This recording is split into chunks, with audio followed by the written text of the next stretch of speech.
ছোট্ট দুটি পান্ডা শাবক, চঞ্চলতায় ভরপুর তাদের কর্মকাণ্ড। একটু পরপর গাছে উঠছে, মাটিতে গড়াগড়ি খাচ্ছে, আবার ঘুমাচ্ছে। প্রথম উপস্থিতিতেই তারা মন জয় করে নিয়েছে সবার। হংকংয়ের ওশান পার্কের পান্ডা দুটি এখন সকলের আকর্ষণের কেন্দ্রবিন্দু।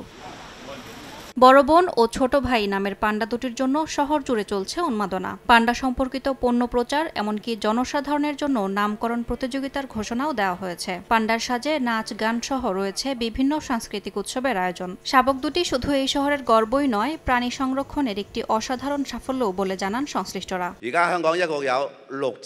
বর্তমান হংকংয়ে মোট 6টি বড় পান্ডা আছে, যা মূল ভূখণ্ড চীনের বাইরে সর্বাধিক সংখ্যক পান্ডার আবাসস্থল। সরকার এই সুযোগকে কাজে লাগিয়ে আরও পান্ডা বিষয়ক প্রচারণা কার্যক্রম এবং পণ্য চালু করতে সমাজের বিভিন্ন খাতকে একত্রিত করবে।